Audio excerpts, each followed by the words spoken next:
fairy tale girls with swords bigger than them are humanity's last weapon.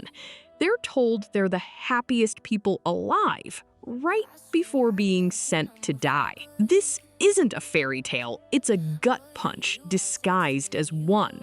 First, the title is a goddamn paragraph. Shuumatsu Nani shitemasuka? Isogashi desu ka? Sukute morate I desu ka? Or SukaSuka for those of us with lives. This 2017 gem from Studio Satelight, based on Akira Kurono's light novels, is the ultimate bait and switch. You see the art style, the cute girls, the fantasy setting, and think, oh great, another isekai harem. And for a few episodes, the show lets you believe that lie. It's a Trojan horse of feels, smuggling soul-crushing depression into your heart under the guise of mo-fluff. The world is actually post-apocalyptic as hell. Humanity got wiped out by these enigmatic beasts, and the survivors now live on floating islands in the sky, which sounds cool until you realize one wrong step sends you into oblivion. The world building is subtle, painting a picture of a society clinging to life, surrounded by breathtaking beauty that masks a horrifying reality. It's like living in a beautiful painting that's actively trying to kill you. The visuals are gorgeous, full of sun-drenched landscapes and whimsical architecture, making the underlying dread even more effective. Our protagonist is Willem Kumesh, the last human alive, and basically an emotional fossil. He's been cryogenically frozen for 500 years and wakes up to find everyone he ever knew is dead. He's got PTSD the size of a continent and the cheerful disposition of a man who's just been audited. His new job? Managing a warehouse of magical weapons, except the weapons are children. He's a broken hero forced into a babysitting gig from hell, and his cynical, world-weary perspective is our only anchor in this saccharine nightmare. Meet the leprechauns. They look like adorable anime girls, but they're actually living weapons, born to wield ancient swords and explode fighting the beasts. They're a disposable army of child soldiers, and the military's HR department tells them this is a great honor. Our main girl, Chali Nota Seniorius, is the star of this tragedy. She's trying her best to be a hero, while her own life force is literally the ammo. The show juxtaposes their happy domestic lives with the brutal fact that they have expiration dates. The show masterfully uses the found family trope to repeatedly stab you in the heart. Willem, the grumpy, immortal dad, slowly opens up to these doomed kids, and they form a genuine, loving family unit. We get entire episodes of them cooking, playing, and just living. Every single one of these wholesome moments is laced with poison, because you, the viewer, know it's all temporary. It's emotional terrorism. It makes you care deeply about these characters, just so their inevitable fate hits like a freight train. And then there's the Scarborough Fair scene. In episode 3, Willem hums the classic folk song, and Shtali joins in. It's not a big action set piece.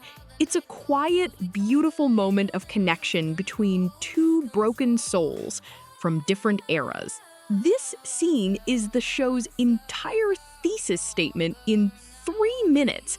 It's about finding these small pockets of beauty and happiness against a backdrop of overwhelming loss. This is the moment I knew SukaSuka wasn't just another fantasy show. It was something special, and it was getting ready to hurt me.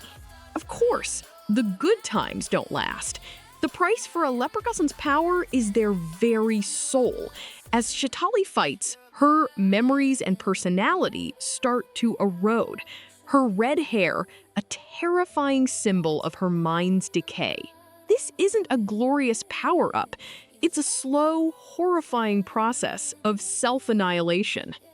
The show handles this with devastating subtlety. It's not about gore. It's about the terror of losing yourself, of your consciousness being overwritten by a weapon's programming. It's a deeply unsettling take on the magical girl transformation trope. The show's ridiculously long title actually asks a profound question. What do you do at the end of the world? Are you busy? Will you save us? Most anime would answer with a resounding yes from some spiky-haired idiot. SukaSuka's answer is quieter and more heartbreaking. It argues that maybe, at the end of everything, the most heroic thing you can do isn't to save the world, but to make someone, just one person, feel happy and loved in the little time they have left. It's a beautifully melancholic middle finger to grand shonen narratives. The finale! Oh God, the finale! It doesn't flinch.